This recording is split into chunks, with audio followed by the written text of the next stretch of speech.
Hello, everyone. Is this mic on? Can you all hear me? No, I don't think they can hear me. Hello, hello. No, can you hear me? Yeah, can you hear me at the back? Can you pretend to hear me at least? It's like my dad, my mom always says, oh, he's got such selective hearing. I think you can hear me. All right. Welcome to the first ever Science in the Six event, and we're going to celebrate UHN researchers and their research tonight. My name is Mary Ito. I'm a broadcast journalist with CBC Radio, and it is an absolute pleasure to be here. One person clapping. Thank you. Thank you. Just before we begin, I would like to acknowledge the land that we are meeting on. It is the traditional territory of many nations, including the Mississaugas of the Credit, the Anishinaabe, the Chippewa, the Haudenosaunee, and the Wendat peoples, and is now home to many diverse First Nations, Inuit, and Métis peoples. We also acknowledge that Toronto is covered by Treaty 13 with the Mississaugas of the Credit. So tonight, you will hear from some of UHN's top up-and-coming scientists about their groundbreaking work, which I'm sure you're looking forward to hearing about. I know that some of your colleagues are here as well, and we've got probably family and relatives, and I think our youngest scientist, a baby who's 18 months, is here, Shane's daughter. I know personally that many people have a great thirst for knowledge. You just have to look at continuing education and online learning, public lectures, learning conferences. The world is moving at an incredibly fast pace, and people want to know what's ahead. This year marks, as many of you heard, the 50th anniversary of the moon landing. And of course, that's one of humankind's greatest achievements. But what was really interesting when I was hearing about all the celebrations that happened earlier is that your cell phone, that small phone that fits in your hand, has 100,000 times more processing power and over 1 million times more memory than the computer that was on the Apollo mission. So to think in, just those 50 years, we have gone that far. We need to keep up with research, all of us. So though we are not sending anyone to the moon or even Mars tonight, the goal of this evening is to bring science to you, to get you excited about it, and to help you understand the impact that it will have on your lives. And also, of course, to introduce you to some of the people who are working on this game-changing research. And their names will undoubtedly become familiar to all of us in the future. I want to turn your attention right now to the video monitors, and this is just a taste of what you'll be seeing this evening. Science isn't just microscopes and neurons and bacteria. It's a way of asking questions. We are training the system to find a new path between the muscle and the brain. Everyone has some connection to cancer. We need to find a way that we can prolong their life and give them hope. Studying regeneration or using cells to fix broken hearts, that is something very new. The brain is vast, the brain is complex. You want to kind of crack that code. So what if that was a pandemic and the virus spreads really fast? We are predicting the future. I was always interested in robotics. I love using technology to improve someone's experience. Science is curiosity, and science is wanting to know more about the world. It's fun.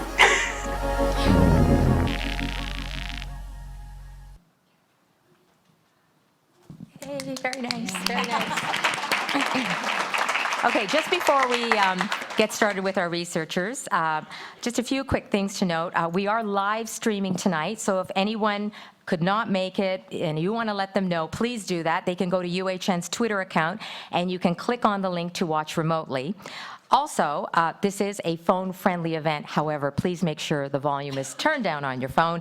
But also, feel free, if you want to take photos, you can do that during the talks. You can also post on social media. The hashtag is ScienceInThe6, and the 6 is the 6 number, IX.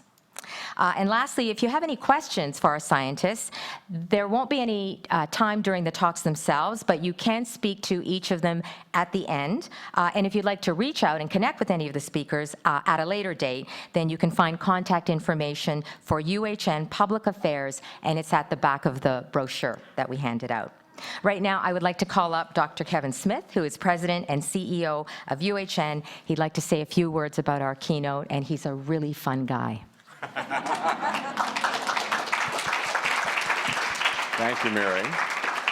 First, please join me in thanking Mary for being with us here tonight. It's great. I also want to thank so many family members of the scientists who are here tonight. You share in their discoveries, and science is not an easy discipline, so thank you not only to the scientists, but all of those family members who support you. We are incredibly grateful for the opportunity to tell you about our research program at University Health Network. UHN is Canada's largest research hospital with a proud history of discovery and many world firsts. The first use of clinical insulin, going back to 1922, you'll know that's often referred to as Canada's gift to the world. The identification of the T-cell receptor, the holy grail of immunology, in 1984, and more recently, combined liquid biopsy, epigenetics, and machine learning to develop a simple blood test, one that has a huge potential for enabling the earlier detection of cancers. These are a few of the highlights from what we've achieved in our laboratories and clinical environments so far, but tonight's event is bringing science out of the lab and into the community where it's truly needed. Because it's not enough for us to list past accomplishments. We want to tell you about how our research is indeed changing our lives and changing our future. Healthcare is undoubtedly facing a challenging time. You all see the media. We know that we're struggling a bit with capacity and access and that ever-elusive blend of cost, quality, and accessibility. But in my opinion, it will be research that will help us solve these bigger challenges. We are, as a society, luckily, living longer thanks to research, but also suffering from diseases and illnesses that may affect our quality of life with longer life. Loneliness is a healthcare epidemic at the moment, and never before have the broader determinants of health been more obviously at the root of health and well-being of Canadians. At the same time, we're in an incredible moment of opportunity. The advancement of technologies such as artificial intelligence and machine learning is allowing us new insights into the human body and the human condition. It's helping us to find new ways of predicting disease earlier, personalizing those treatments for disease, and ultimately preventing disease from occurring at all. It's certainly not always easy and not always glamorous to be a researcher, although you'd never know it looking at this group in front of me. There are many long days and nights in the lab and on the ward or in the home, in front of patients, petri dishes, and beyond.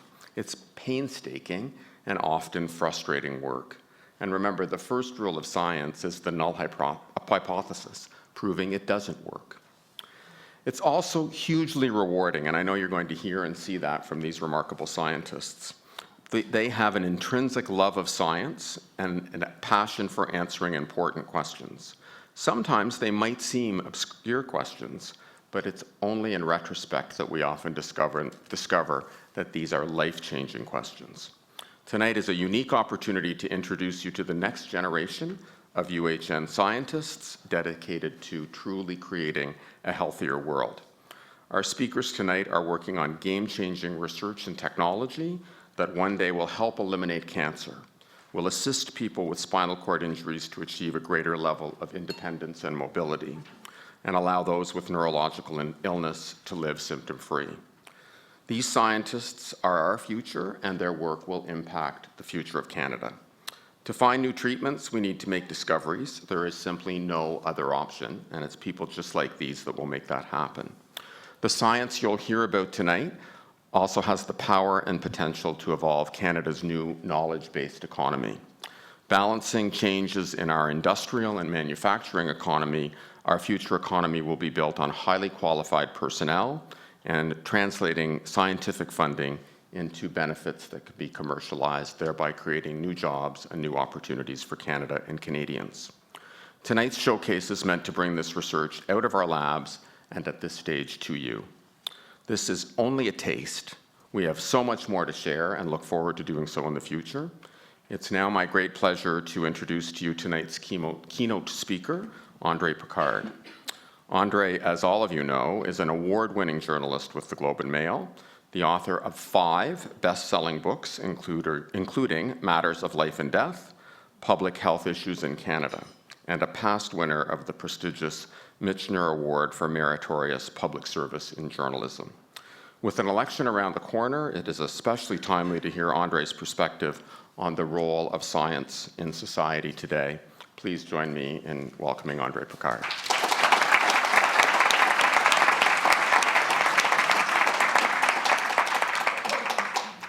Well, thank you for that very kind introduction. So in the short time I have tonight, I want to do two things. I want to reflect a bit on the state of science and healthcare in Canada today, as you heard, and I want to discuss how we can better communicate health and science in the era of Twitter and fake news. And you're going to see some great communicators tonight after I'm done, after the old guy gets out of the way. So let me start with science, and specifically research funding, because we're a few days away from an election. So what's going on? Now, sadly, I have to tell you that none of the parties have really made any commitments to increase science funding. So that was going to be my whole speech, but I had nothing to say because they're not doing anything. So that's unfortunate. And it's particularly unfortunate because we had a great report a couple of years ago, the Naylor Report, the Canada's Fundamental Science Review, which really reminded us how grossly Canada underspends and how this is a mistake in a brain economy. Canada doesn't rank well globally in research or development funding. We're 20th in the OECD. The US, our neighbor, spends 4 times higher per capita on research than we do. And I'm talking about public money, not private money. And our businesses, our private businesses in Canada are also laggards on R&D spending. In most OECD countries, business R&D spending makes up about 70% of total research spending. In Canada, it's only 40%. So this notion that all research funding problems can be solved by partnering with business, unfortunately, that's a fantasy. Dr. Naylor said it well. He said, been there, tried that, let's move on. It has to be about the collectivity. It has to be all of us contributing to our own futures.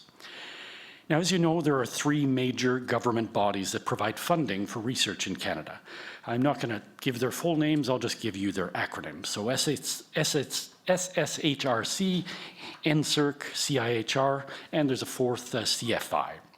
So one of the most important lessons tonight is if you want to be a researcher in Canada, you have to have an infinite capacity to retain acronyms, because there's a lot of them. A lot of C, everything starts with a C in Canada.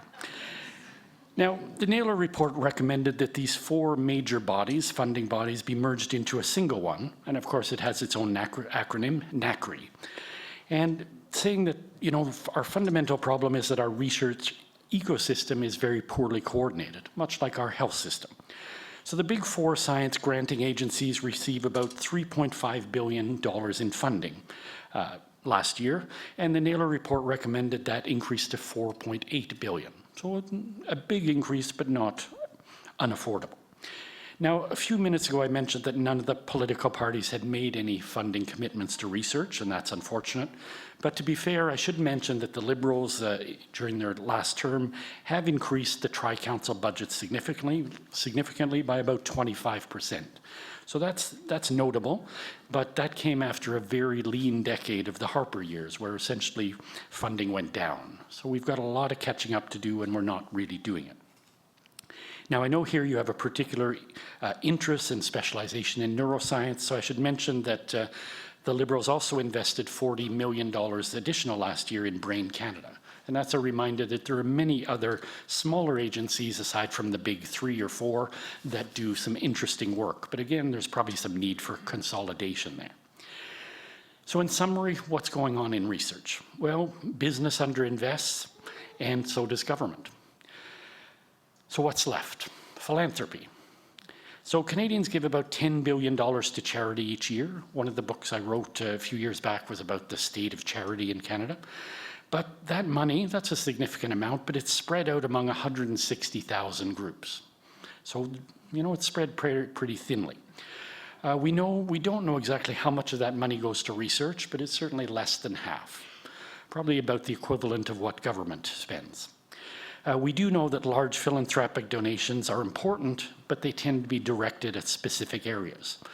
Donors like their names on buildings, and they like to buy stuff. They don't necessarily like to pay wages and buy practical things that are needed day to day. So there are a lot of limitations to philanthropy. As I said, investment has to be a collective effort, which means we have to invest more tax dollars and be willing to do so. And that's why, in part, it's really important to get your research out there, to convince the public that it's important.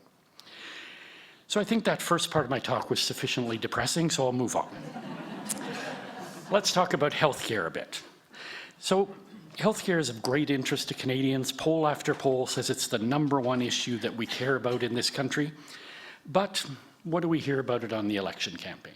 We hear actually very little. It wasn't even included as an area of discussion in the leaders' debates. We didn't have a section on healthcare, which sometimes, people are puzzled by that if they think about it at all. Now, this is paradoxical. It's so important but so neglected. But there's actually a simple explanation for this, and it is that there's not really any disagreement among the major parties about what we should do about healthcare. We kind of have violent agreement that we should pretty well do nothing. No one wants to touch healthcare because it's the third rail. You touch that, you get electrocuted. So we kind of stay away from it so that the leaders don't fight about it.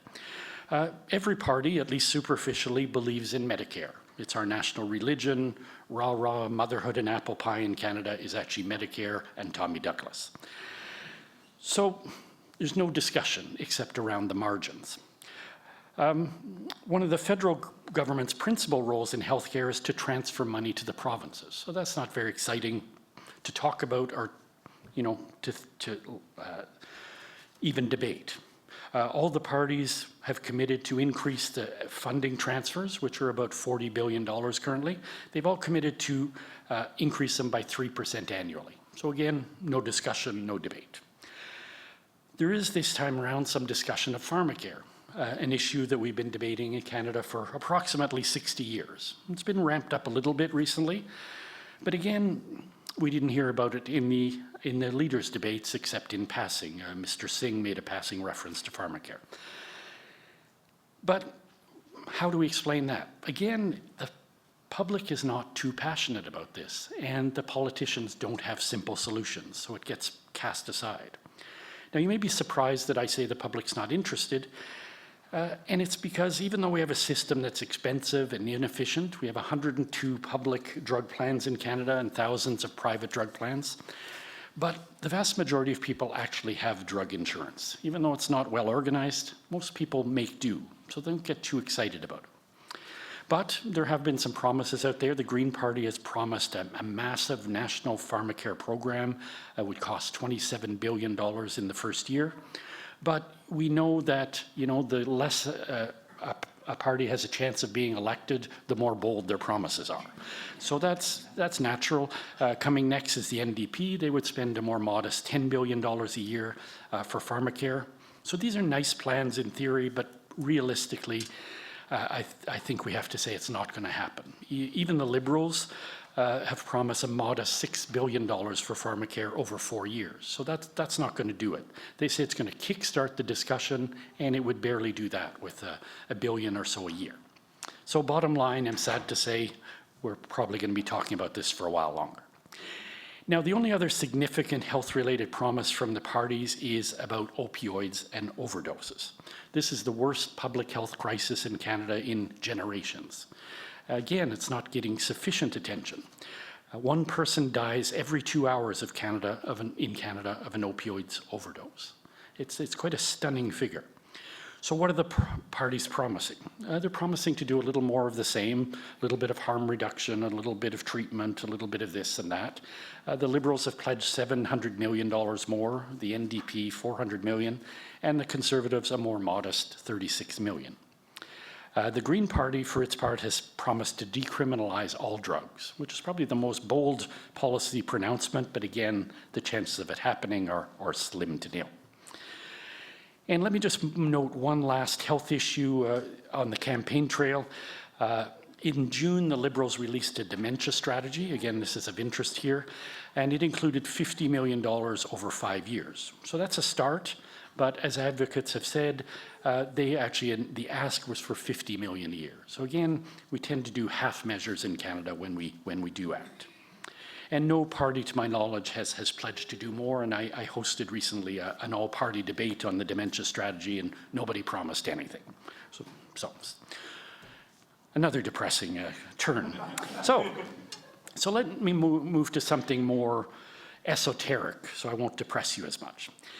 And I want to spend the rest of my time talking about this, is how do we better communicate about these issues, about health, about science, about the challenges, about the limitations?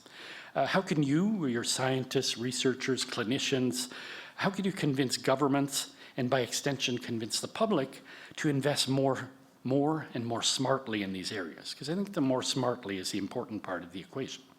How can we raise the level of public discourse about health and science?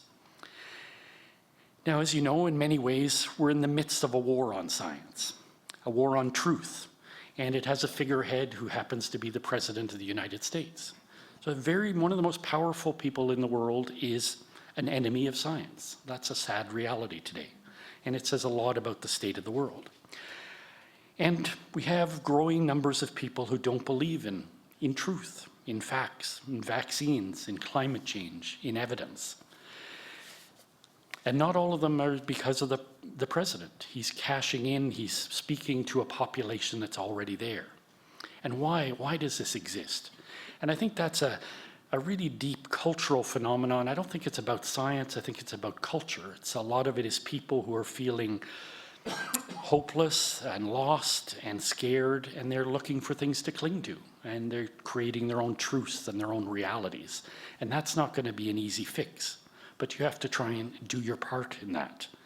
We can't live in a world where facts be damned. We're not going to get through things properly if we do that. So how do we communicate evidence-based science and health information in this hostile environment? I'm looking for the people later to show me how, but this I don't think is a hostile environment, so it'll be a little easier. But how do you, as researchers and future researchers, how do you keep your head above water? How do you keep your research funding and your jobs in a world where quacks like Dr. Oz and Gwyneth Paltrow are seen as the most credible purveyors of science? That's sad. Now, I think the best advice I can offer is, it's a bit glib, but I think the best advice I can offer is an old Curtis Mayfield song, which goes, "Keep on keeping on." So what do I mean by that old soul song? What I mean is the best way to promote science is to do good science. That's the bottom line. That's the only message you have to retain from what I say tonight. All the other stuff is fluff, as we say in French. The best way to promote mainstream medicine is to deliver good care. So we have to keep our eye on the ball, just keep on doing it despite a lot of the challenges. And I think we need to also keep some context around what's happening, around the naysayers and the anti-vaxxers, etc. We have to remember that the vast majority of the public is eminently sensible. To a large degree, we've created an environment for so-called alternative medicine to flourish and for conspiracy theories to take root, but there's still a very tiny minority of people. We've made mistakes that have got us into this pickle. We've overpromised on medicine. We've allowed greed to run rampant, especially in the pharma industry. We've created systems of healthcare delivery and scientific publication that reward volume over quality. So we've done a lot of things to make people unhappy and skeptical. We've given people, even sensible people, a lot of reason to doubt science and medicine. And we have to figure out how to turn that around. But again, I come back to we have to keep the scale of the problem in context. This is not unfixable. This is not a mountain. This is a bunch of irritating molehills. So let's use the issue of vaccination as an example. This is something that causes a lot of gnashing of teeth, people abandoning vaccines. The childhood vaccination rate in this country is still upwards of 90%. We're not doing so bad. The really fierce anti-vaxxers are less than 2% of the population. So we can't let them scare us into doing ridiculous things. We can't give too much attention to the loud, obnoxious trolls, because that's what they want. And we can't spend all of our energy trying to reason with them because, for the most part, they're not convertible. We're not going to change their minds. We have to write off a certain amount, that 2% of crazies, for lack of a better term. What we need to pay attention to are the vaccine hesitant, those people with doubts and fears, real and imagined. A growing number of parents are delaying vaccines and embracing so-called alternative vaccine schedules. These are not crazy people. These are well-meaning, thoughtful parents, and that's what should really worry us. Why are they all sitting on the fence? Why are they filled with doubt? I think as scientists, as public health officials, as the media, we actually have no one to blame for ourselves for this growing group of skeptics. We've created them. In Canada, there are 13 different childhood vaccine schedules. Why is that? Who can blame a parent for thinking there's no right or wrong way if the experts can't even agree on a simple schedule of when children should be vaccinated? So we have to get our act together. We have to be clearer, communicate better, set better comprehensible policies. The other problem I mentioned is that we overpromise and underdeliver. And this is especially true in medicine and in drugs especially. Health and science research is filled with hyperbole. We knock a gene out on a few mice and suddenly we're declaring that we have a cure for cancer. That serves no one. That serves no purpose except creating false hope and skepticism. And yes, I'll be the first to admit that the media plays a large and unfortunate role in the hype, but we're not alone. I can't just blame the messenger. University and hospital communications teams, researchers, medical journals, all of them are driven by a desire for more attention, for more donations. So there's a lot of incentive to hype things up. At the other end of the spectrum is research that may be important but doesn't get publicized at all. And why is that? Because it's buried in specialized journals. It's written in a Byzantine manner. It doesn't have a communications team behind it to hype it. You know, the language of medicine, the language of science can be complicated. As journalists, that's our job. We're essentially translators. We take this Byzantine language and try and make it comprehensible to the public. And a lot of your research is, you know, let's face it, it's obscure. And that doesn't mean it's bad or unimportant, but it's obscure. So how do you convince funders and the public that it's important? Now, recently I had the pleasure of participating in an event sponsored by the Nobel Prize, where I interviewed Nobel Prize winners on stage. It was a fascinating event. And I asked them some of the questions that I've set out to you rhetorically, and they had some really interesting insight, which I'm going to steal and call it research. Now, first of all, they noted that scientists and researchers shortchange themselves, and they do so by not articulating very well the benefits of science. Too often you take for granted what you do. You assume that people should know what we're doing is good. You can't take anything for granted anymore. It's not enough to do work in your lab or in your clinic. You have to do the outreach. You have to do events like this, and you have to do them in every venue possible. High schools, hospitals, shopping malls. You have to get out there and spread the word, the gospel, if you will, because you can be sure that the people who are spreading the gospel of untruth and of hype and of so-called alternative medicine, they're doing the job, and you have to do it as well or better than they are. Now, I often say that when you advocate, you need to speak the language of the person you're trying to influence. That's really important. When you speak to the public, you need to highlight the benefits to them and their families and their treatments. You need to tell stories, heart-grabbing stories. When you speak to funders and politicians, you need to speak the language of money. You need to say, as Dr. Smith said, you know, we're in a brain economy. We have to invest in the brain.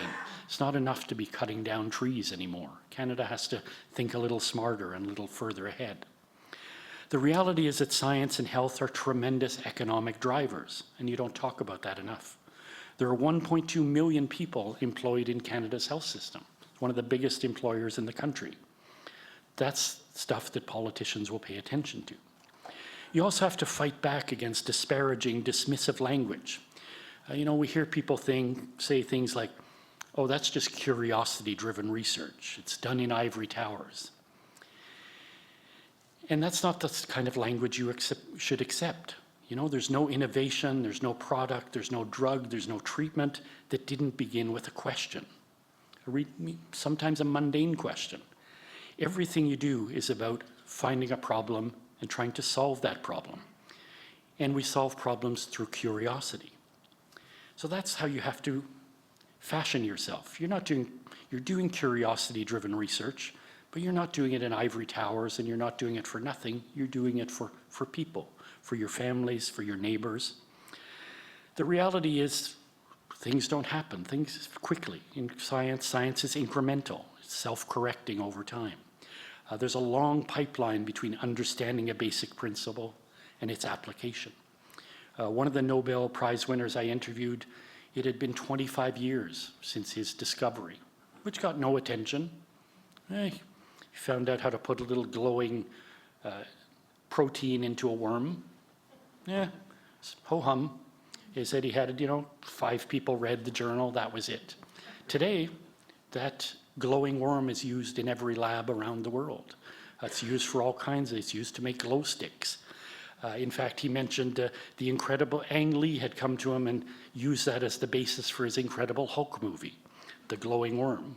So all kinds of things you never could have imagined came from a very simple discovery. And a very simple question: how can I see these stupid transparent worms better? So there's no bad questions, and we're often just a little too impatient. So there's this long pipeline between the understanding of a basic principle and its application. And as I said, ideas can take years and decades to work their way through the pipeline. So what you have to convince the public and the politicians of is we need to invest in research to keep the pipeline open. If the pipeline's not open, there is no hope, there is no innovation. The problem is that funders are often impatient. They obsess about results and commercial applications in the short term, and they don't think enough about the long term.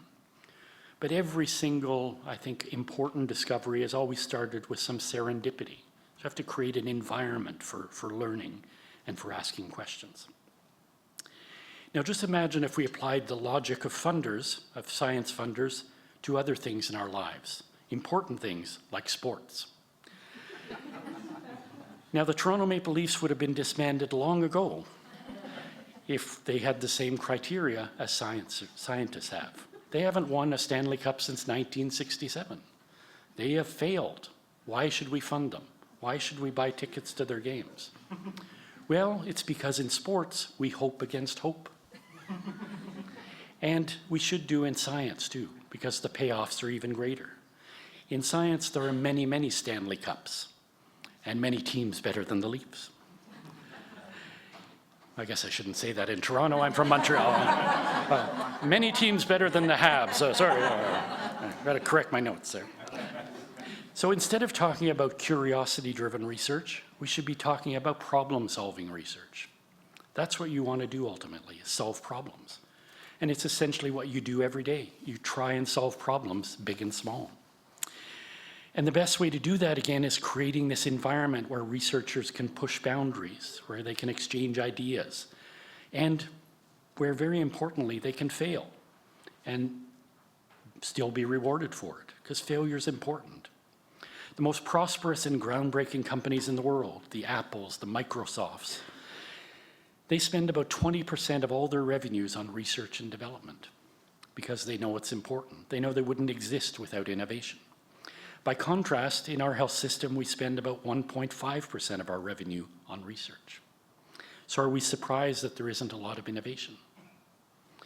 And maybe I shouldn't put it that way because I don't think that's fair. I think there is a lot of innovation in healthcare, but a lot of it is informal. It's workarounds that clinicians have to do every day to make the system more workable, a system that hasn't adapted to modern times.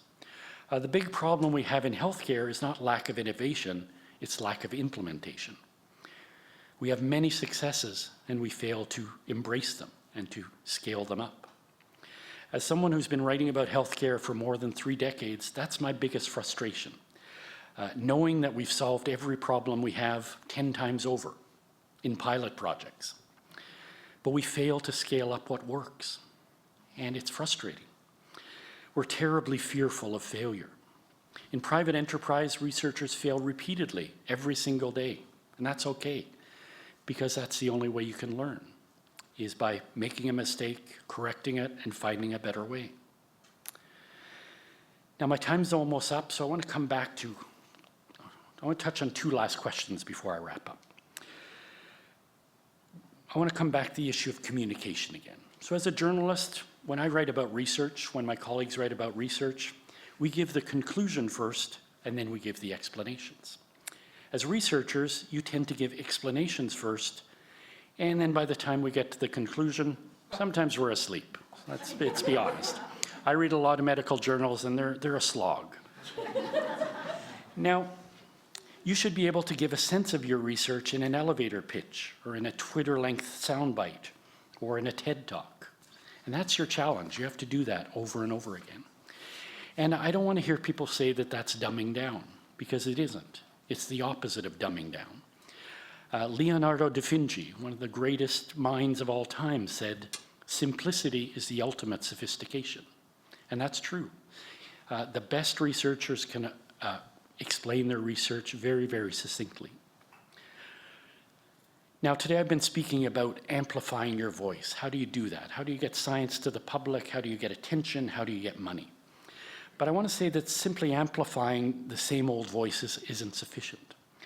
Science has to do a much better job of diversity and gender equity. And thankfully, this is starting to get some media attention. But the research shows time and time again that women receive far fewer grants, far fewer new investigator awards, they're paid less, they're less likely to be promoted.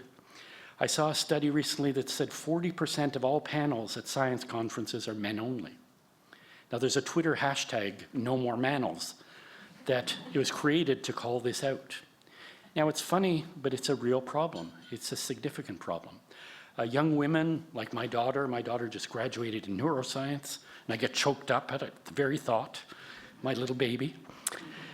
But young women like my daughter are attracted to medicine and science. In fact, they dominate the ranks of universities today in many disciplines. But we have real trouble with retention. And why is that? It's because of the problems I noted. They're not getting equitable opportunities. They're still being subjected to sexism, to harassment. We have to do better. And it's bad for women, but it's doubly true for people of color, people with disabilities, and so on. Now, good science is important, but people also need to see themselves in the science, and they also have to be representative, or else we won't ask the right questions and find the right answers. So again, I'm out of time, so I want to touch on one last thing, science literacy. The prejudices we have, the doubts that we have about science, they begin early in life. They're infectious in some ways. We get our bad ideas from our parents, just like our good ideas. So if we're going to counter the skepticism, the anti-science bias, the war on science, we have to start early. It all begins in school. I think that's where the solution ultimately lies.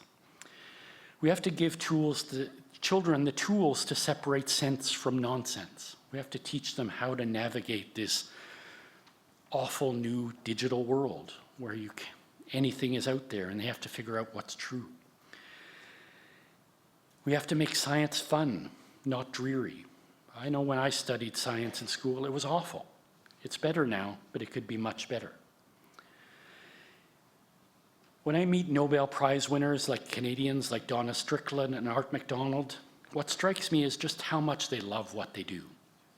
And that matters. All of you are here because you were inspired by someone. You were inspired by a teacher, a parent, or you were inspired by something, a curiosity, a puzzle, a family tragedy. Now, the one thing we can't teach is passion, but we can create opportunities for people to find their passion and to act on it. And once you have that, you can share your passion, you can inspire others, you can find answers. So I want to thank you for listening, and above all, I want to thank you for the work you do, and more importantly, the work you're going to do, because some of us are getting really old, and we're going to need your innovations and your big brains to solve a lot of the world's problems. So thank you again for the invitation. I look forward to it.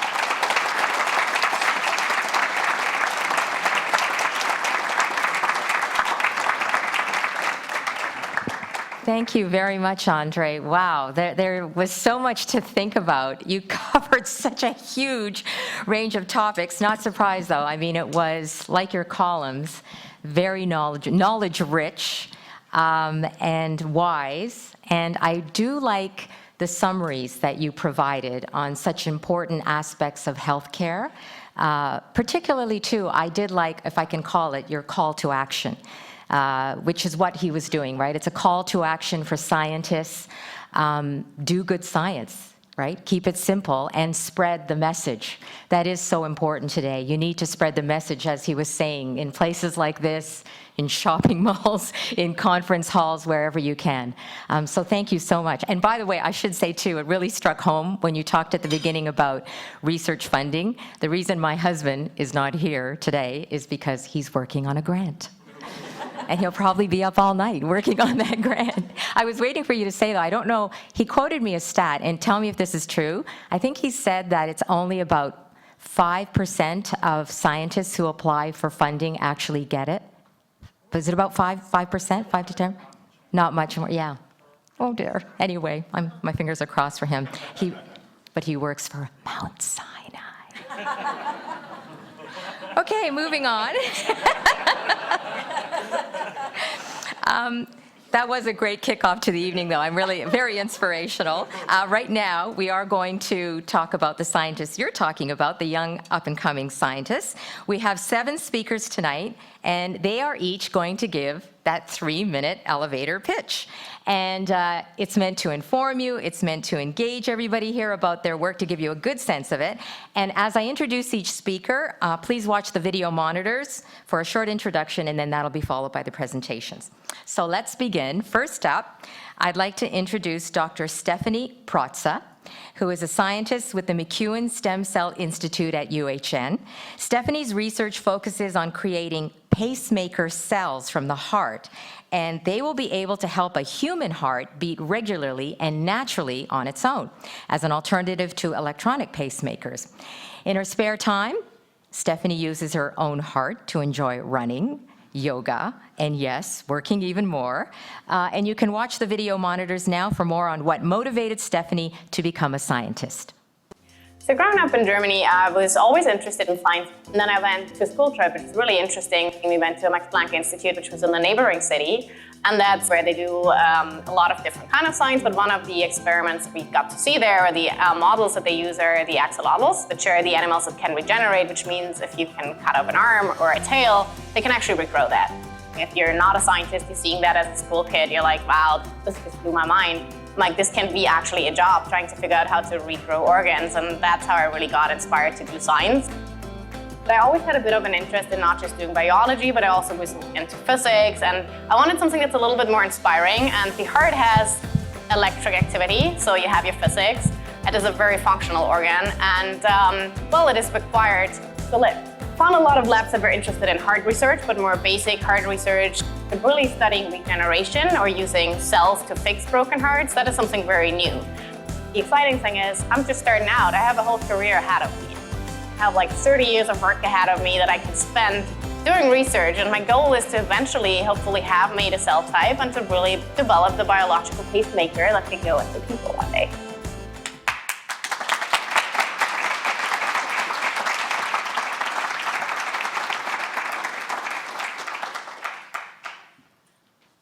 Welcome, everyone. I would actually like to start by asking you a favor. Can you please all take 2 fingers to your wrist to feel your pulse, like that? Yeah, there. The reason you feel your pulse right now is because of your heart that pumps blood through your body. And that's pretty crucial because it supplies all your organs with oxygen and nutrients. Throughout your lifespan, your heart will beat about 2 billion times, and it does that at a resting rate of 60 beats per minute. And that's exactly what you were feeling right now at your wrist. But why does your heart beat? How does this actually work? The heart is a pretty complicated organ. It contains muscle cells that generate the force to pump blood. But if these muscle cells would just beat to their own rhythm, the heart would just wobble around real slow. The reason we have an organized heartbeat is thanks to the pacemaker cells of the heart that initiate and coordinate the heartbeat, as shown in this animation. And it is these pacemaker cells that initiate each of your 2 billion heartbeats. Unfortunately, these pacemaker cells can get damaged due to diseases or aging, resulting in a too slow heartbeat to the extent that patients just lose consciousness. The current standard treatment for those patients is the implantation of an electronic pacemaker device that is made of a battery pack and 2 leads that are placed into the heart that now take over the activation of the heartbeat. Currently, about 21,000 electronic pacemakers are implanted per year in Canada alone. If you're looking at all over North America, about 250,000 devices are implanted annually. And currently, 3 million people in North America are living with an electronic pacemaker. And for those patients, the pacemaker is great because it saves their lives. But it is an electric device, and these patients actually have to undergo surgeries to replace the batteries every 5 to 10 years. This becomes even more complicated if you think about pediatric patients. Not only do they need the recurrent battery replacements, but the device does also not adjust to the growth of their heart, requiring even more surgeries. And this is where I feel we can do better, and where my research comes in. My vision is to replace the damaged pacemaker cells with new pacemaker cells, and to establish what we call a biological pacemaker, without batteries, without wires. But now you may ask, but where will she take those new pacemaker cells from? And that's where I get to introduce the work we do in the lab. We're working with pluripotent stem cells, and these are unique because they can turn into any cell type of the body. It's a little bit like magic. You can culture them in the petri dish and turn them, for example, into liver cells, blood cells, or heart cells. So we should also be able to turn them into pacemaker cells. And that's exactly what we do. What you see in this video are human pacemaker cells made in the petri dish in my lab. It takes us about 3 weeks to turn the stem cells into these pacemaker cells. But it's not as easy as it sounds. Me and my colleagues spent about 5 years trying to figure out how to turn the stem cells into pacemaker cells. We're currently using preclinical models to test if these pacemaker cells can actually function as a biological pacemaker. And it could still be 10 years or more before we'll be actually able to transplant the first biological pacemaker into a human heart. As many of you know, the pace of research is rather slow. But now the real work begins. And what keeps me going is my motivation, my curiosity, and most of all, the motivation to improve the treatment for the millions of people living with heart diseases in Canada and worldwide. Thank you.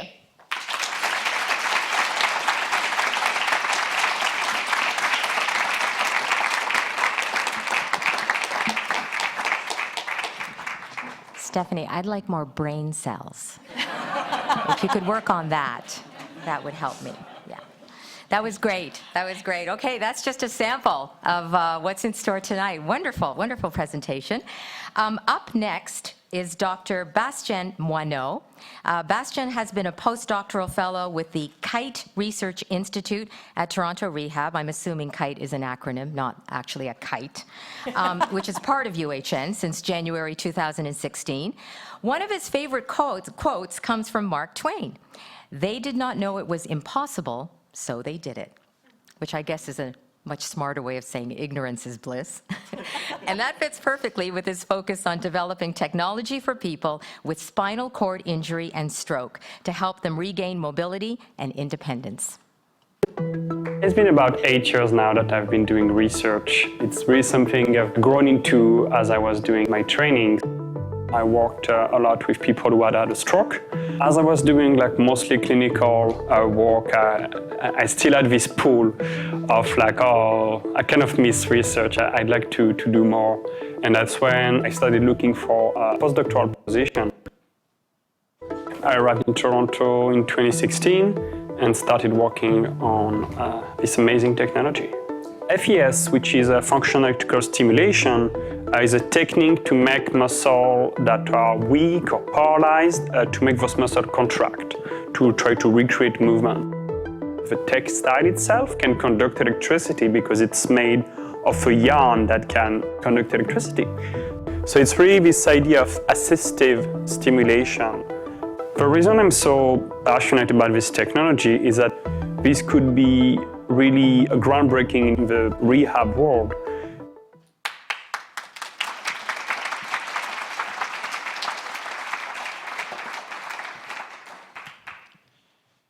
Imagine it's 3 p.m., you're still at work, you're getting a call from Toronto Western Hospital. Your father had a stroke and his left side is paralyzed. Or maybe it's Sunnybrook's emergency, and they say your daughter had a bike accident and can barely move her legs. This type of stories happen every day, with tens of thousands of Canadians becoming paralyzed every year. How could we help them recover some mobility and independence? What if we could help your dad retrain his left arm by putting on a simple shirt? Or help your daughter stand up by putting on some special leggings? That's what we're trying to do with our research participant. What happened to your dad, to your daughter in my story, it happened to them. Suddenly, their entire life changed. Initially, things were very busy. They had to go to emergency, then they had to stay in rehabilitation for a while. There, they were given some physical exercises. The objective was to regain control of their bodies and as much of their independence as possible. However, even when trying their best, certain gestures or mobility do not come back. Being paralyzed means certain tasks, some as simple as dressing or eating, are impossible to do independently. Imagine how frustrating that could be. It would be to not be able to do things by yourself. Some people cannot even scratch their nose. So that's why we're trying to help them retrain their brain and regain control of their muscles. In the video before, you saw my leg rise and Jackson's hand open and close. It wasn't us moving, it was electrical stimulation. The electricity going through the garment makes the muscle contract strongly enough to create a useful movement. FES has been shown useful for people with paralysis. However, today, to get FES, you need to go to a physio clinic who has the equipment, spend about an hour there, then come back home. More likely than not, that's 3 hours of your day. Now, you know how your family's life is, how busy it is, like with work, your kids at school, sport. Try to fit today a 3 hours time slot in your week. Imagine that. Imagine now for somebody who has paralysis, who takes more time for many activities, who may need help for transportation. So that's why we want to facilitate access to FES. So that's why we're working at Toronto Rehab Institute and with the company Myant on those FES garments. In the past 3 years, we have been working at making them easier to build, easier to put on, and easier to use. As I'm talking now, we are still improving that technology. Our goal is to make rehabilitation garment that people with paralysis can use in the comfort of their home, alone or with their relatives, to regain as much of their independence as possible. Thank you.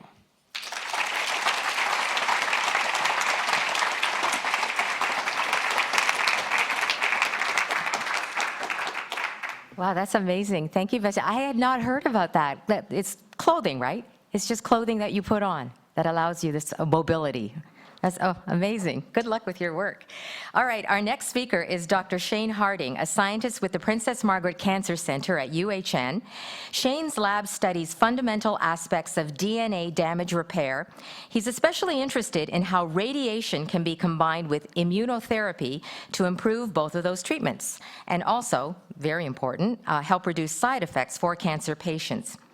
In addition to those pursuits, Shane also can add woodworking and beer brewing to his accomplishments, which I'm sure helps his research. I went to my undergrad degree thinking I was going to do psychology and forensic science, I guess sucked in by the CSI that was the rage at the time. And I realized when I was there that that wasn't something I was that excited about.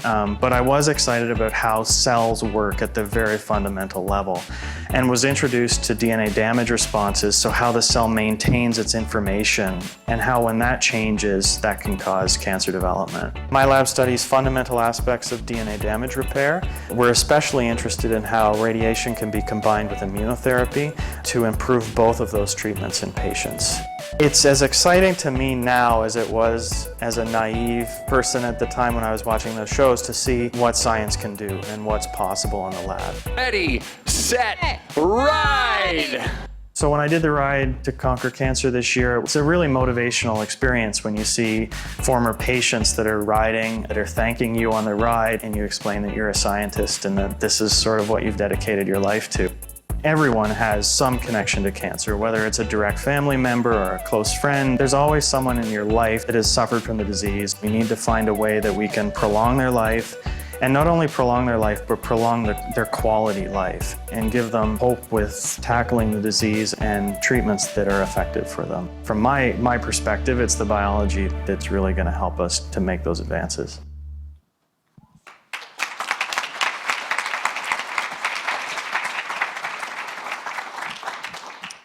Thank you.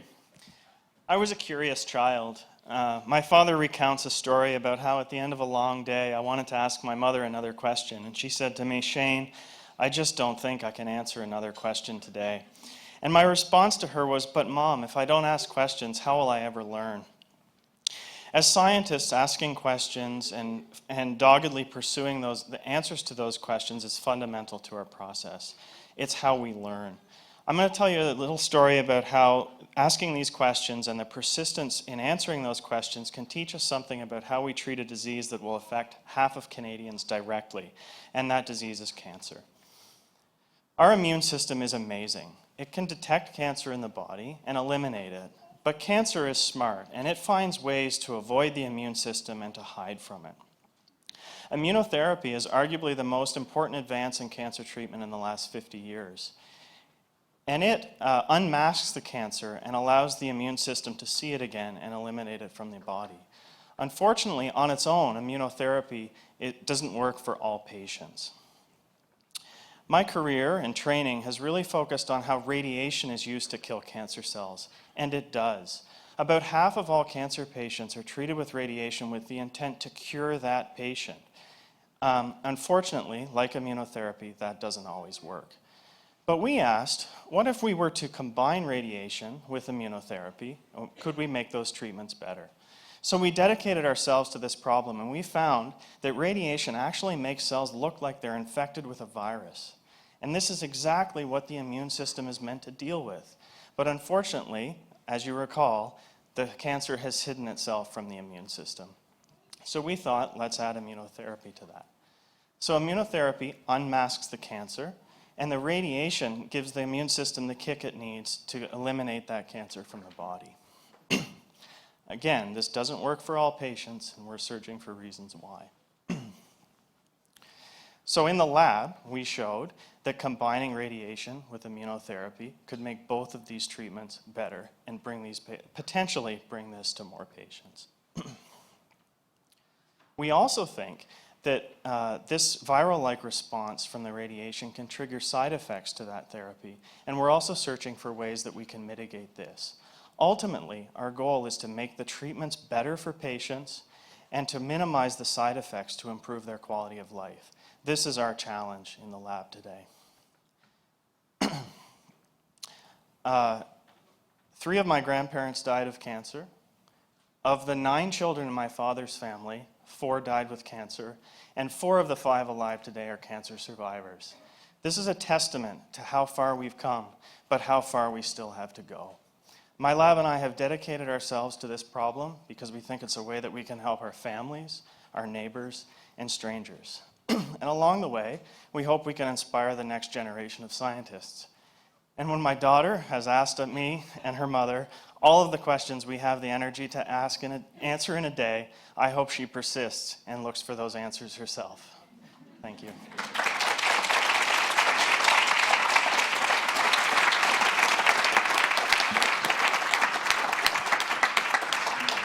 Great talk. I don't like following a baby. That's never a good thing. All right. Our next speaker, Dr. Taufik Valiente, is a neurosurgeon and director of the Surgical Epilepsy Program with the Krembil Brain Institute at Toronto Western Hospital. Also, he is a scientist at the Krembil Research Institute. He and his lab study electrical signals in the brain and how computational techniques can be applied to decode and potentially control brain activity and behavior. I'm glad you're on our side. Taufik is also a staunch advocate for the standardization of epilepsy care in Ontario. On the side, he enjoys cycling and he plays bass guitar in a band with some of his childhood friends. Very nice, Taufik. We grew up in a home with a lot of interest in social activism, being part of the community, and a steady diet of National Geographic and Reader's Digest. You know, for my mom, I think as immigrants, I always want their kids to aspire to something, and I think for her, medicine was a noble thing. If there's one thing that sort of captures kind of the essence of the influence that, she had on us was the idea of the sky's the limit. So I should always say that. I ended up graduating from high school early, and I started university when I was 16. I was looking through my courses for my next semester, and I came across this guy, Ken Norwich, and he had an MD and a PhD, and I thought, oh my God, it's like, you can be an MD and you can take care of people, and you can be a PhD and you know everything about everything. It's like, oh my God, this is what I want to do. For me, scientifically, it kind of started to develop when I was in my early teens, was the idea that epilepsy was sort of this different state of the brain, and if I could understand epilepsy, then I could understand the brain. I think as a surgeon, particularly in the context of epilepsy, the hope is that surgery then will help them with the rest of their life. Adjustment for epilepsy patients is very difficult because imagine living with something for a good part of your life and then not having it. What does life look like? Some people actually don't adjust at all to that kind of state. In many ways, I think that surgery is just a tiny fraction in the care that you can afford somebody. The work we've done in the community to try to create, better resources, my lab's taken it up, and it's great to watch them now sort of independently drive the outreach of the lab. They put on the Purple Day in the atrium. They're out doing a walk for epilepsy. I think it's important that, especially in medicine and research, is not to abstract yourself too far from the very people that you're trying to figure stuff out from. The brain is vast, the brain is complex, and I think that mystery is just even heightened further when you're a neuroscientist, because you want to kind of crack that code.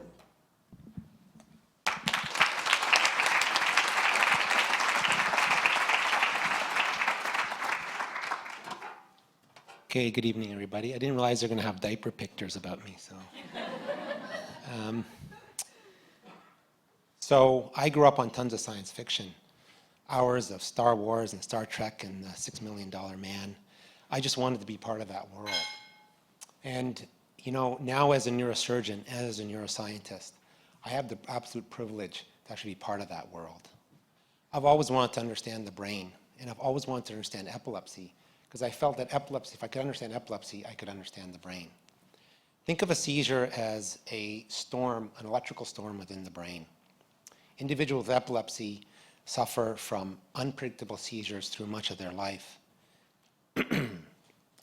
In the context of epilepsy, then, an individual, a famous physicist named Richard Feynman once said that if you can understand something, you should be able to explain it simply. And that if you can understand, it's also being said that if you can understand something, that you should be able to fix it. So I want to understand the brain so that I can fix epilepsy. One way that we're doing this is through a device that we've created called NeurIP, the Neural Interface Processor. It's a computer chip, but it's not any kind of computer chip. NeurIP is able to, in fact, determine when a seizure is about to happen and then gently stimulate the brain to stop the seizure from taking place. It's not easy to understand where seizures are coming from within the brain, and it's also even more difficult to understand when they're going to happen. So NeurIP listens to brain signals from these implanted electrodes, often hundreds within the brain. Epilepsy surgery is like real estate. It's location, location, location. And so we very strategically implant electrodes within the brain to understand where the seizures are coming from. NeurIP samples brain activity 250 times per second and then analyzes the brain activity over 1 million times per second to understand when the seizure is going to start. That's pretty amazing. We also store this information offline so that we can use machine learning algorithms on more powerful computers to help NeurIP learn. Through this, we can actually identify a very specific fingerprint of brain activity, like identifying a needle in a haystack, pinpointing when a seizure is going to start. We then transfer that fingerprint to NeurIP. NeurIP is always listening for a seizure. There's also many ways to stimulate the brain electrically. And so NeurIP is also looking for the best pattern of stimulation to stop a seizure. Europe is hard at work within our epilepsy program, our 10-bed epilepsy monitoring unit here at the Toronto Western Hospital. And it's demonstrating that 98% of the time that it can in fact identify the beginning of a seizure. So what kind of device, where will these devices take us to in the future? One way that we're exploring this is in fact by stimulating a structure of the brain called the hippocampus that is critical for memory and learning. And we're hoping that we can understand how we can improve those aspects of brain function. So these devices, like NeurUp, not only potentially could help patients, but they can also teach us critical new information about the brain. Science fiction is what our brain dreams up today that then becomes a reality of tomorrow. Like Captain Kirk's communicator 50 years ago, which is now the modern day smartphone. I believe that we're at the beginning of the dream to create a device that can both fix and explain the brain. When that dream is realized, I will not only be able to fix the brain by stopping seizures, but I promise that I'll explain the brain simply. Thank you.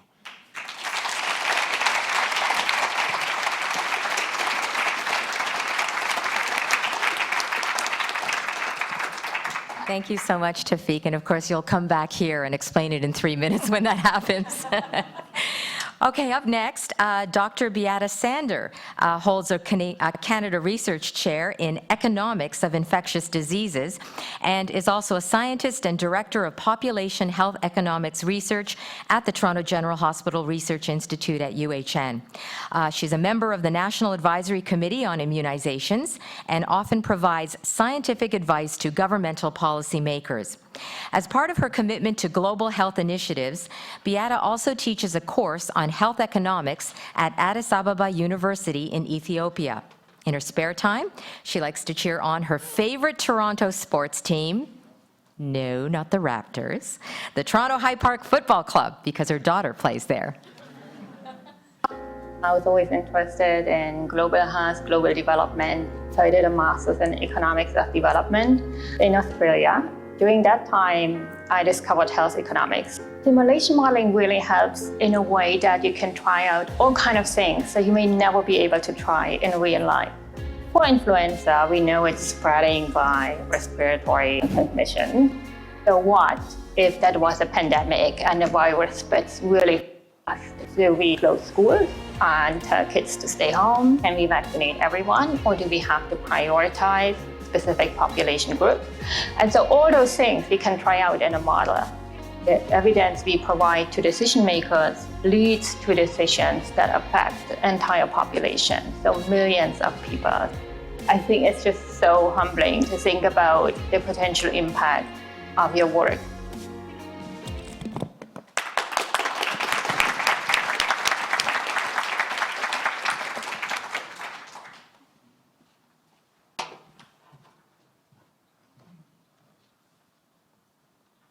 I started my career as an ICU nurse back in Germany.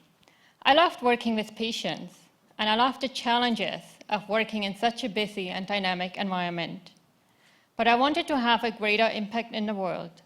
So I went back to school to learn about business, economic development, and health economics. I got fascinated by the unpredictability of pathogens and started to understand the devastating impact infectious diseases can have. I wondered, is there a better way to plan ahead? That's where our work using computer simulation comes in.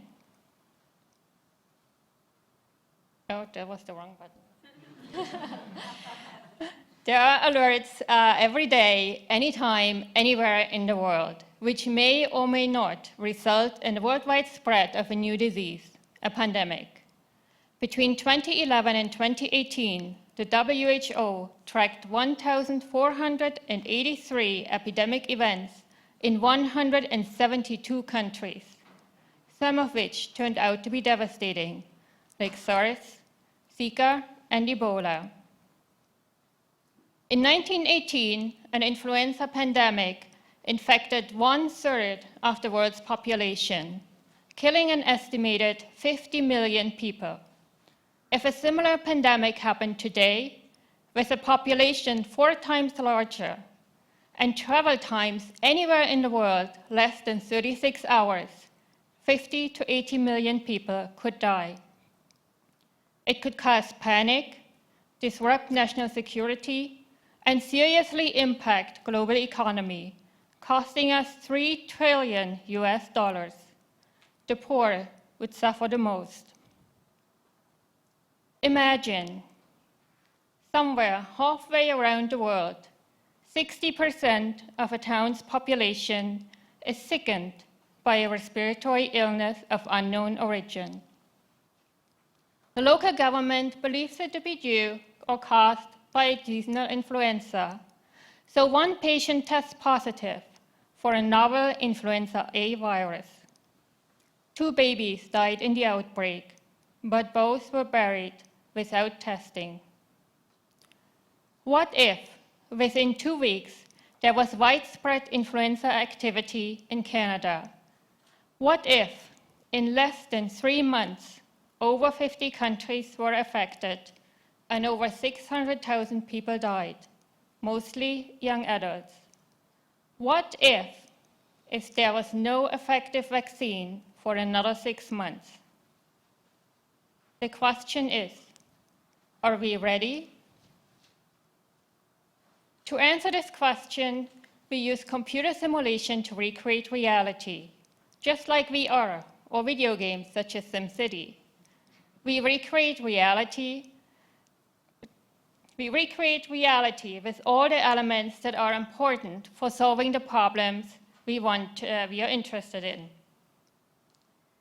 We recreate virtual populations where people live in families and neighborhoods, and there are schools and workplaces, and we tell our virtual population what they do every day. We can introduce the virus and try out all the what-if scenarios and observe what happens.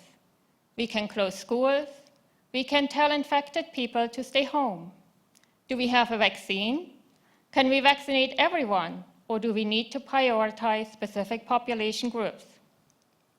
Using computer simulation, we can figure out the best course of action ahead of time.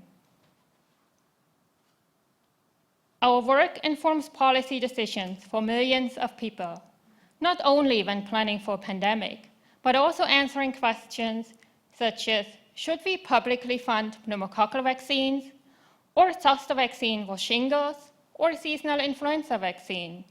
If so, for whom? Being a nurse helps me understand the clinical implications of the policy decisions we inform. I often think about the patients I treated in the ICU, which helps me remember whom our work is for. You, me, our patients, our families and friends, making sure everyone is safe. That's the goal. Thank you.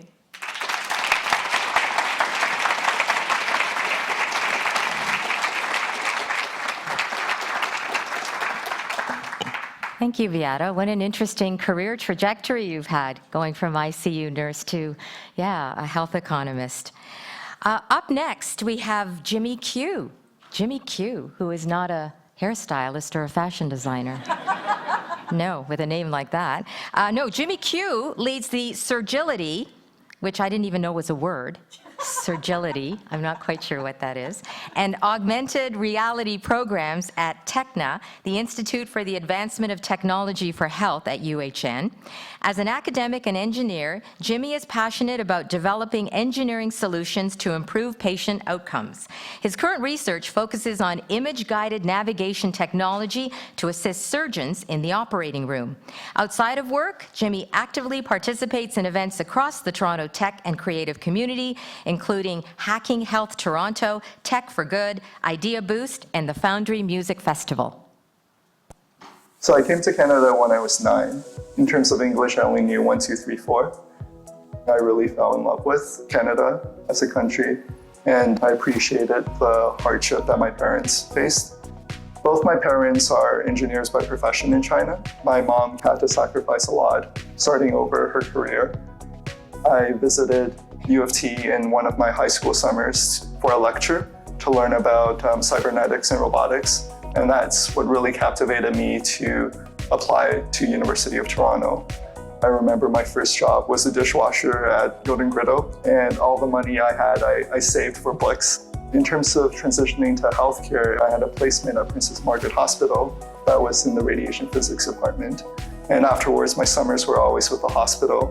And through my work, I really learned to appreciate the challenges in the health system.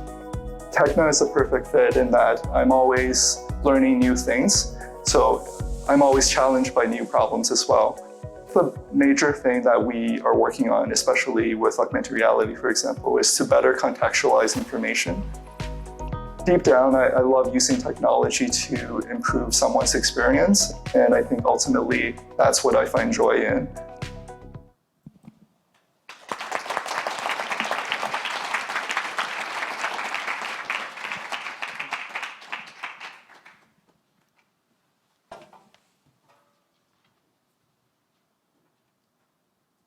As you have just heard in my video, I came to Canada as a young boy. And it was a very eye-opening experience. Everything was different: the language, the people, even the food. I had to adapt to the challenges and differences in this new world, and it wasn't easy. For my whole life, I learned to bridge two worlds, and that experience has led me to where I am today. Working to bridge the gap between engineering and healthcare, to develop new technology and help medical teams save lives. My name is Jimmy Q. I'm an engineering manager and researcher at Techna Institute. My work focuses on technology for image guidance and augmented reality to help transform surgical agility and precision in the operating room. And that's not a small thing, because it's hard to create that kind of change, especially in an environment where medical teams are often dealing with life or death scenarios. So here's how it works. Imagine navigation with GPS in your car, but for the human body. We can take technology like electromagnetic tracking or optical tracking to determine location of different surgical instruments, either through a small electrical current or vision of a sensor that's attached to the tool. But unlike driving in your car or navigating on a flat 2D surface, we have to consider everything in 3D, including critical structures like arteries or nerves that may be in the way. That's the challenge we help to address with our surgeons in the OR. As surgery becomes less invasive, think of laparoscopy, for example, there are new challenges we need to consider. Take, for example, a patient with lung cancer. To accurately diagnose a disease and determine how far it's advanced, we take a bronchoscope or a flexible camera and insert that into the lung. The problem is that airway branches all look very similar, so how can a surgeon steer down the correct path each and every time? Especially as the branches become more narrow and far apart. What about a patient with bone cancer? In order to remove the tumor, the surgeon needs to be aware of the extent of the disease, as well as the planned margin, say 5 millimeters, in order to help maintain structural integrity and reduce the chance of recurrence. That margin could be the difference between a 5% and 50% chance of cancer recurrence. But they don't see this picture. During surgery, they see the tumor on the bone, but not the extent, and often it's hidden by soft tissue. Let's go back to the example of the lung cancer patient. We can take the patient MRI or CT scan to plan out the path that the surgeon should take. With electromagnetic tracking, we can know exactly where the bronchoscope is going and help the surgeon steer the tool along the correct path. We can overlay this path information and direction directly over the bronchoscopic video, or also present a bird's eye view so that the surgeon can contextualize where the bronchoscope is in relation to the entire path or the anatomy of the patient. Augmented reality is bringing the future into the OR. By expanding the field of view directly over the surgical field. Take the example of the bone cancer patient. We can take the MRI and CT scan to create a 3D model and visualize over the top of that model the extent of the disease, the set of cuts the surgeon needs to perform, as well as the surgical margin. We can add an optical sensor to the osteotome which is like a bone chisel, and give the same type of positioning feedback that we give to aircraft pilots. With mobile and headset technologies, we can now contextualize and combine all this information directly over the operating field. In the videos that you see, we're taking data from optical tracking along with the CT information and the planning data and visualizing it in augmented reality over a 3D printed model. And then that's being done on an iPad and the Microsoft HoloLens headset. Combining these technologies will help surgeons be more precise than ever. Those are just a few examples of the technologies we're working on right now. But the applications of them are limitless. In the future, we'll be able to help surgeons perform operations together from across the world, remotely. We'll be able to enable voice command technologies and gesture control for touch-free interactions in the OR. And we can use these technologies to help standardize surgical approaches across different skill levels and reduce that skill gap. Just think of the possibilities. So, if I could go back and give little Jimmy some advice, I would tell him not to worry about the challenges ahead. I would tell him to embrace those challenges, to learn from them, and have fun. But most of all, I would help him understand and appreciate that new experiences can open up your world and change the lives of others. Thank you.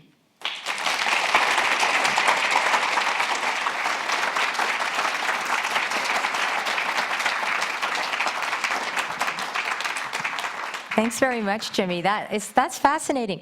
How far away are we from actually using that? Is it still quite a long ways, or? It's still some time away. Still some time away, okay. Okay. Our last speaker of the evening is Dr. Nicole Woods, Education Scientist and Associate Director of the Wilson Center and Scientific Director of the Institute for Education Research at UHN. A cognitive psychologist by training, Nicole's work focuses on the role of basic science training and medical knowledge in clinical diagnosis and decision-making. So she's really looking at how best to structure and modify medical school curriculum to ensure that doctors' early education and training help them learn how to become better, more attentive, and well-rounded physicians. Nicole also likes to say she's a compulsive podcast listener. Is this true? Yeah? CBC podcast by any chance? Okay. And she counts wine tasting as one of her favorite pastimes. Try beer tasting so you can work with Shane, right? Thanks.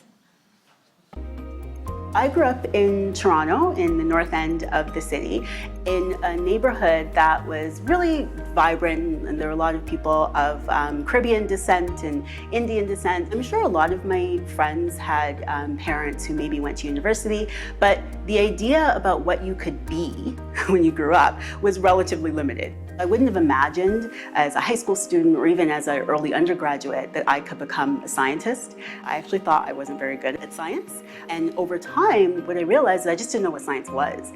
It's a way of thinking, and it's a way of looking at the world, and it's a way of asking questions.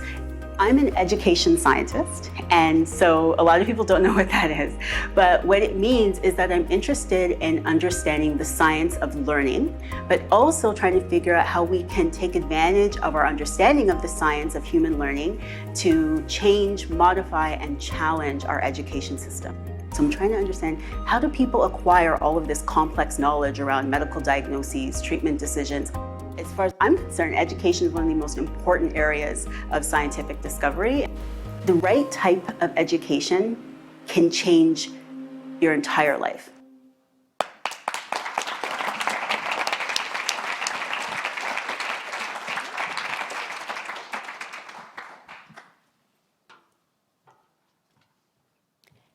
Well, what I did not mention in that video is that growing up, I absolutely loved school.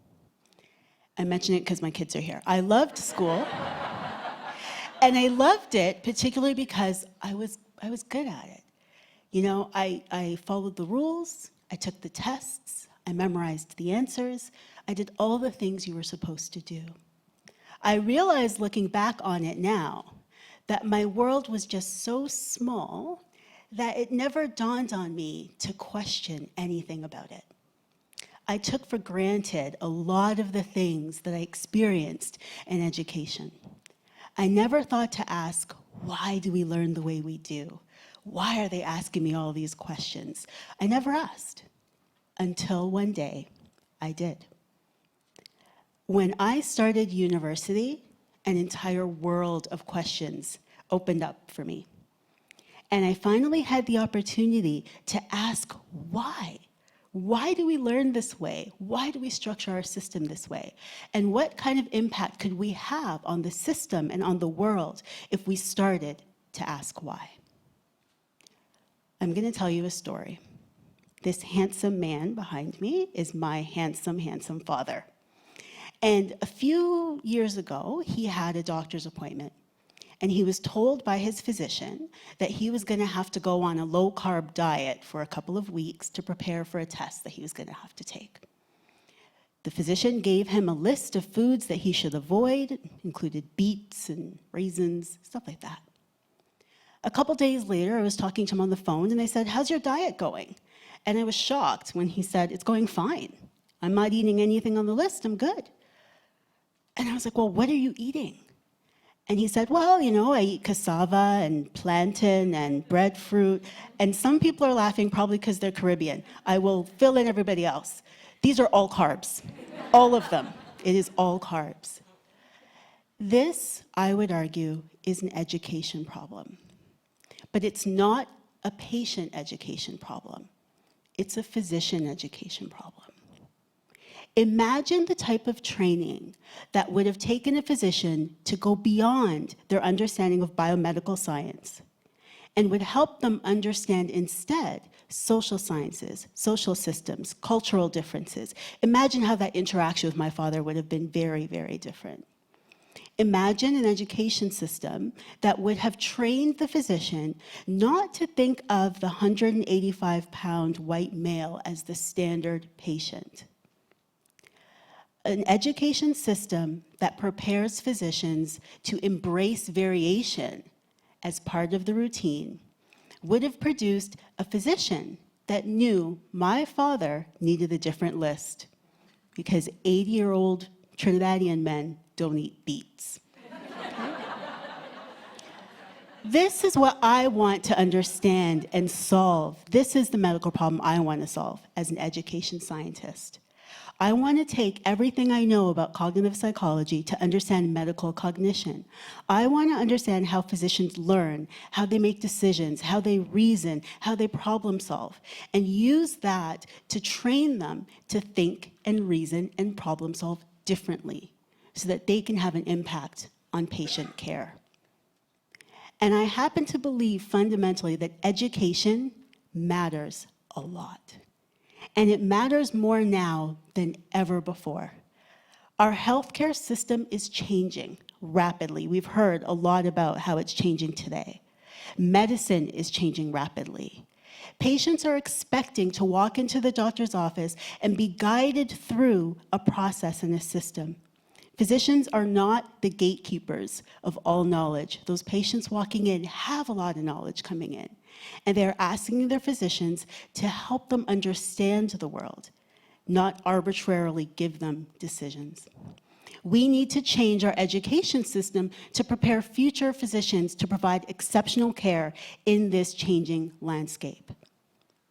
In my lab right now, what we are realizing is that if we're going to do this well, we have to fundamentally change many of the things that we always hold to be true about education. As a starting point, we started looking at their basic premise, the way we design health professions education. Right now, we spend a lot of time doing what we call a teach then test model. We deliver lectures, we deliver content to students, and then we let them show that they've learned it by taking tests, MCQs, whatnot. What we've seen in our experiments is that that teach then test is a great way to teach if you only want the physicians to understand what to do. If you want them to understand why they're doing it, you have to introduce struggle. You need to start off the bat by throwing the physician into an opportunity to solve a problem that they've never solved before, something you haven't actually taught them. And once they've struggled, and probably failed. Then you teach. And what we've learned in the lab is that this form of teaching helps them understand why they're doing what they're doing. And when you understand why, you can remember the material better, you become a better diagnostician, and you are better prepared to continue learning in the future. What are we going to do with all this data and all these studies? We're going to change medical education. And once we've done with medical education, I'm going to work with my collaborators at Michener and at TIER, and we are going to change education for perfusionists and chiropodists and surgeons and all of the other healthcare providers, because we need to make sure that they are prepared to provide the care that my father needs, the care that the system wants, and the care that all of our patients deserve. I have two gorgeous little boys who are over in the corner over here, and they're at the very start of their education journey. I have no idea what Preston and Christian are going to become down the line. I don't know where they're going to land. I can already see, though, that their world is so much bigger than mine ever was. And what I hope they learn from me and from all of you today that they had the wonderful opportunity to hear is that education matters and that they can never, ever, ever underestimate the powerful things that can happen when you ask why. Thank you.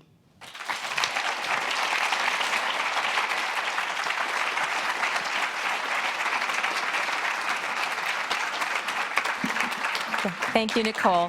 I think your talk was probably the perfect ending to today, because really what you're talking about is the future of medicine and of healthcare, and the whole idea of collaboration, you know, that we heard from many different disciplines tonight, but in the future, all that will be mixed and we will no longer be siloed, and everybody will be working with everyone else to find solutions to problems. So thank you for that. It was a great talk. This was an amazing evening. Actually, Andre, I was trying to think, I'm going to take the challenge of that sports analogy you made with the Leafs. I was trying to think, is there something in medicine that I can compare to the Toronto Maple Leafs? And the only thing I could come up with, and I really do like this though, it's the discovery of the Higgs boson particle.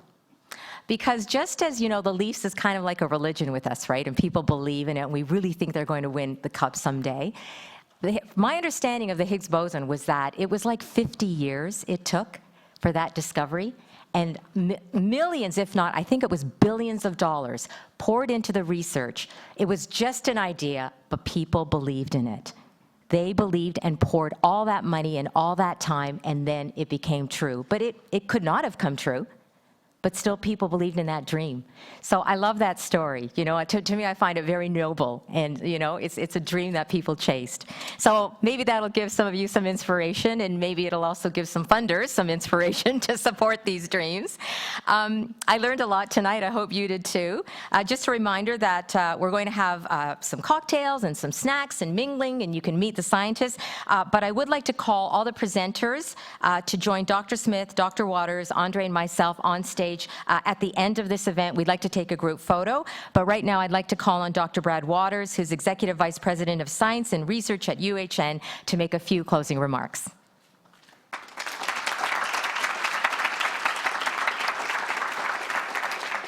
Well, what an inspiring evening. I want to start by thanking Mary for hosting tonight, and to Andre for setting the stage and for making that elegant thesis around the importance of scientific communication in thinking about how we're going to move forward in research. But I also want to thank each of our scientists tonight, our 7 scientists.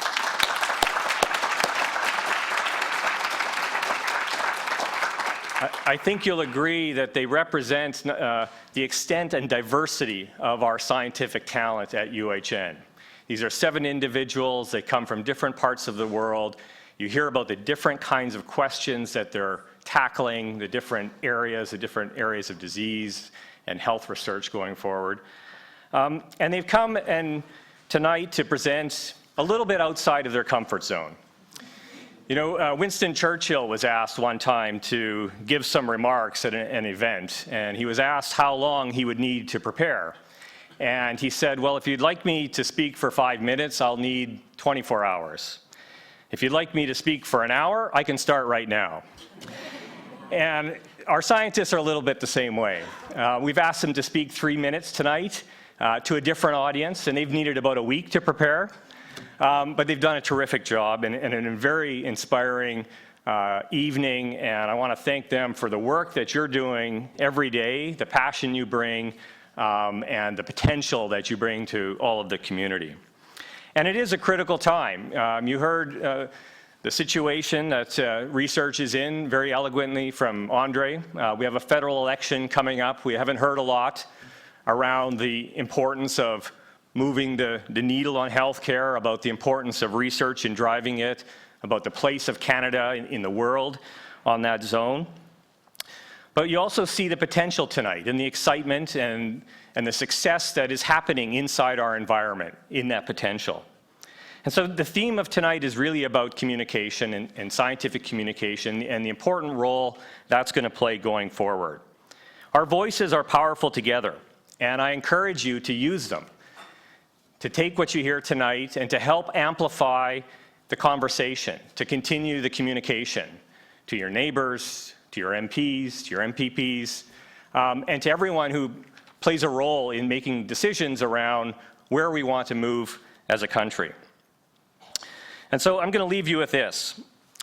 If you're satisfied today with our current treatments that we have for disease, our pace of acceleration of movement in research and driving new ways for patients to access care, therapies that we have to offer, the kinds of toxicity associated with the therapies that we give, then we don't need to do too much more. But if you want new treatments, if you want new cures, if you want the applications of new technologies, if you want to see the pace of those continue, then we need your participation too. We need your support, we need your voice, and we need to continue this communication and dialogue together. So I'd like to just say one last thank you to the team at Krembil. Carly and team, please raise your hands. This was their idea. They came one day to one of our executive meetings and made a 3-minute TED Talk pitch around the importance and the opportunity to do this, and we're very excited. I want to thank for all the work that they've done to put together what's been a marvelous evening. And I'd also like to say that if you want to learn more about the research going on, there's some annual reports and the kinds of things that we usually produce, but we've also last week launched a new podcast. Nikki's probably heard all of them already. The podcast is called Behind the Breakthrough. You have a chance to hear about our science and about the scientists that participate in it and their stories too. So the first one went out last week. The second one came out today. It's a scientist here at the Krembil. I encourage you to go find that at all the places you find podcasts on the internet. So thanks for coming. I encourage you to continue the dialogue outside with a drink and to meet our scientists and look forward to the next event like this. Thank you.